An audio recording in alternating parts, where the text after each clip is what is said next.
Bismillahirrahmanirrahim. Assalamualaikum warahmatullahi wabarakatuh. Pada hari ini saya membawakan mata kuliah statistik komputer. Topik hari ini sebenarnya masih pendahuluan. Baik. Seperti ketahui, banyak orang berpikir mata kuliah statistik ada suatu hal yang sulit dan membosankan. Memang ada bagian statistik yang sulit, tetapi ada bagian lain yang sederhana dan luas. Bagian yang sulit dari statistik sering dikerjakan dengan bantuan komputer, karena semakin banyak data otomatis semakin banyak yang harus diperhitungkan, dan itu tentu saja memerlukan ketelitian yang lebih tinggi, dan komputer dapat memberikan bantuan untuk mengatasi hal tersebut. Oleh sebab itu, kita perlu mempelajari bagaimana penggunaan software pengolah data statistik. Ada begitu banyak software pengolah data statistik. Yang sering kita temui adalah Microsoft Excel. Yang kedua yang digunakan di Fakultas Pertanian adalah SPSS, selain Excel tentunya. Kemudian ada juga MATLAB. Ini biasanya digunakan di teknik. Kemudian ada SAS dan Minitel.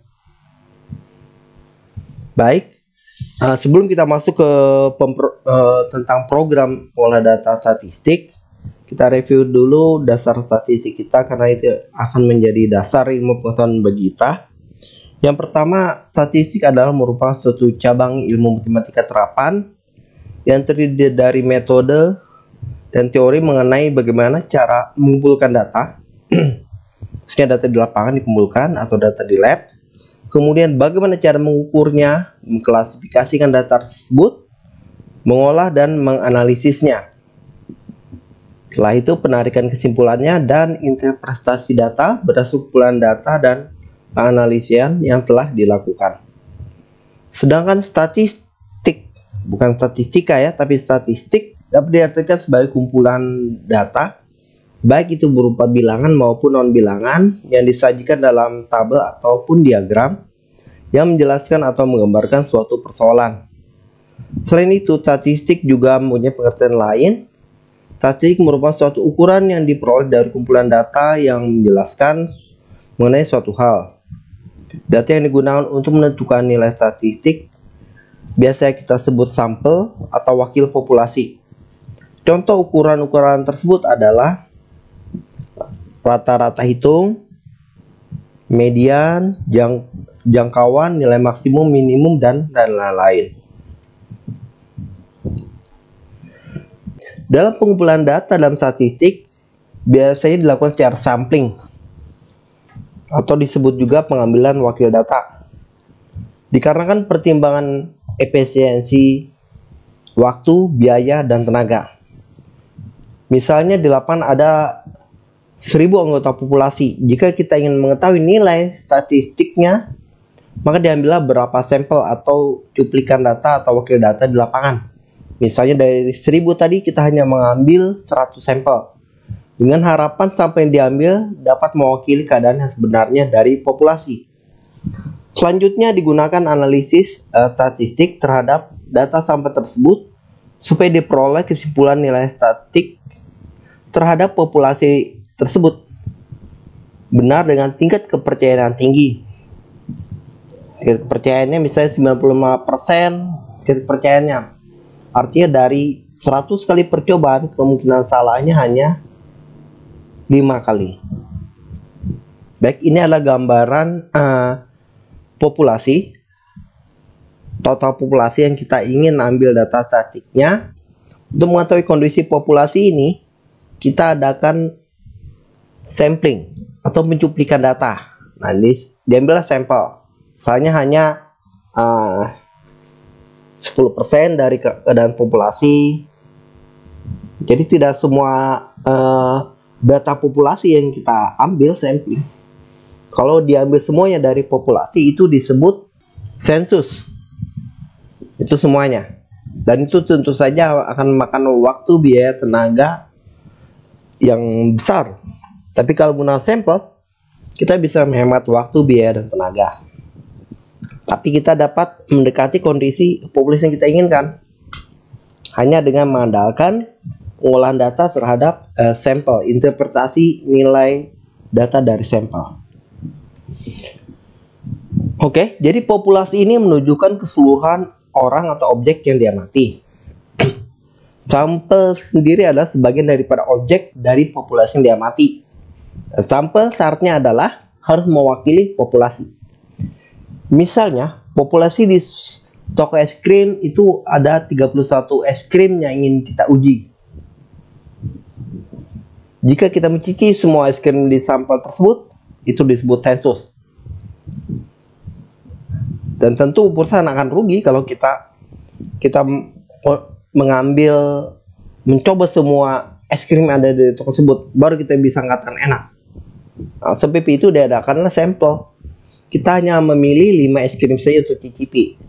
Dari situ akan tentukan apakah toko tersebut menjual es krim yang enak atau tidak. Kemudian contoh lainnya adalah populasi semua pemberi suara di Kota Bawau.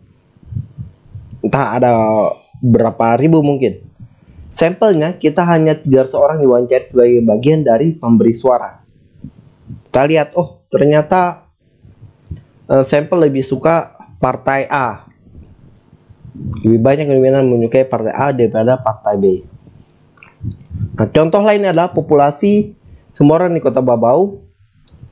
Sampelnya mungkin hanya 1000, entah berapa persen dari populasi yang diwawancara yang penelitian bulanan tentang jumlah penduduk oleh Biro Sensus. Oke. Jadi untuk statistik diperlukan data yang benar dan dapat mewakili karakteristik populasinya. Jika yang data yang kita olah dengan statistik adalah data yang salah, maka tentu kesimpulan yang diperoleh juga akan salah. Dengan kata lain, semua uji statistik hanya adalah merupakan alat atau tool yang berfungsi mengolah data sehingga suatu kesimpulan dapat diambil. Jika data yang kita masukkan tersebut adalah data sampah, ini data asal-asalan, bukan data yang mewakili populasi, tentu yang keluar akan sampah juga, tidak bisa digunakan. Tidak ada manfaatnya, tidak bisa mewakili kondisi populasi kesimpulan tersebut. Dan sebab itu, semua syarat uji harus dipenuhi dahulu sebelum uji tersebut dilakukan. Nah, statistik ini berdasarkan tekniknya dibagi atas 2 kelompok. Oke. Ada namanya statistik deskriptif, itu hanya menggambarkan berbagai karakteristik data tanpa mengambil kesimpulan terhadap populasinya. Jadi kalau kita adakan statistik deskriptif terhadap sampel, maka yang digambarkan tuh hanya kondisi sampelnya, bukan kondisi populasi. Contohnya, statistik deskriptif adalah rata-rata, simpangan baku, tanda deviasi atau bahasa Inggrisnya kuartil. Nah, kemudian ada juga namanya lain statistik induktif atau inferensi. Ini adalah membuat berbagai inferensi atau kesimpulan terhadap kumpulan data sampel dan mengambil kesimpulan terhadap populasi yang akan diteliti. Jadi kita analisis sampel, kita dapat kesimpulan populasi daripada sampel tersebut diambil. Contoh inferensi tersebut adalah melakukan perkiraan, peramalan, pengambilan keputusan dan sebagainya. Oke, statistik induktif ini berdasar kondisi datanya yang disebut normal, dasar normal atau tidak normal, itu dibagi 2 kelompok, yaitu statistik parametrik itu hanya untuk populasi yang distribusinya normal.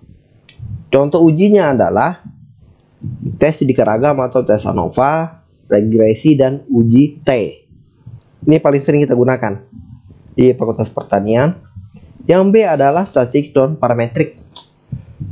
Ini dapat untuk populasi berdistribusi tidak normal atau untuk data yang tipenya nominal atau ordinal. Contoh ujinya adalah uji C-square dan uji tanda atau Saint test.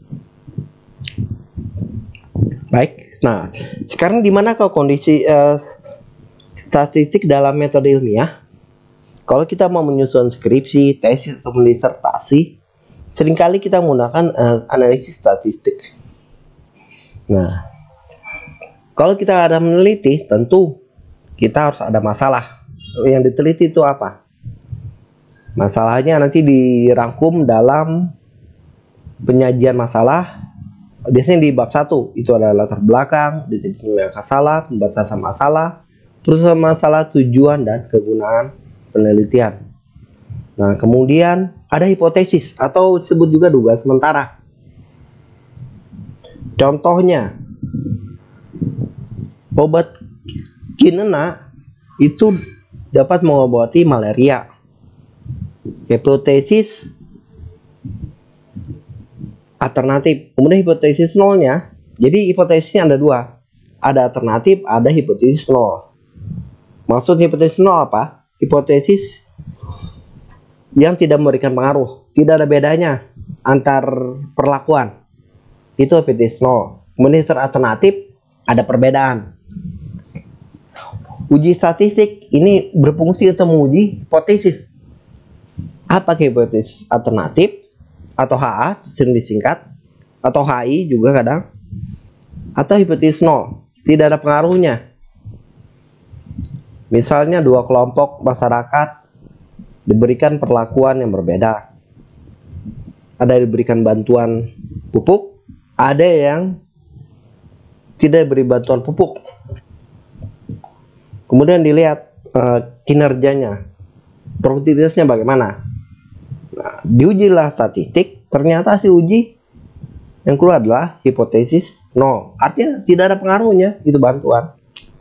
Tetap aja kinerja atau produktivitas petani seperti itu. Itu contoh kegunaan statistik dalam menentukan hipotesis.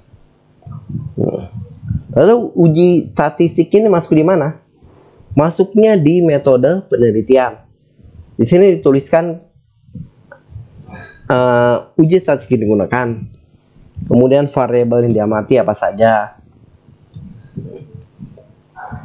dan kriteria hasil ujinya. Apakah bagaimana kita menentukan suatu hasil, apakah dia akan memenuhi hipotesis alternatif atau hipotesis nol. Itu tidak ada pengaruhnya istilah hipotesis nol. Nah, jadi kalau kita meneliti sampai proposal itu hanya bab 1, bab 3. Nanti hasil, nah itu baru ada uji hipotesis. Metode analisis yang digunakan kita terapkan. Masuklah di hasil penelitian. Di sini di hasil penelitian kita menganalisis, menarik kesimpulan berdasarkan hasil uji statistik. Kemudian dicocokkan dengan kondisi lapangan, apakah sesuai atau tidak. Ini semua dibicarakan dalam hasil penelitian. Bagaimana penafsirannya, datanya, kesimpulan, pengujian hipotesis bagaimana. Hasil akhirnya itu masuk di bab terakhir, kesimpulan. Ini ringkasan yang menjawab permasalahan dan tujuan daripada penelitian. Jadi inilah posisi analisis statistik dalam metode ilmiah dan penulisan karya ilmiah, entah itu skripsi, entah itu tesis ataupun disertasi. Nah, apakah sajakah aplikasi statistik dalam dunia usaha? Contohnya adalah penerapan dalam perusahaan, misalnya manufaktur yang memperkenalkan produk baru. Mereka ingin menaksir selera konsumen di pasar relevan. Apakah suatu produk disukai oleh konsumen atau tidak?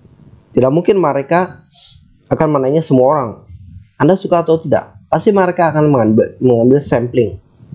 Tujuannya apa? Untuk menghemat biaya, waktu, dan tenaga.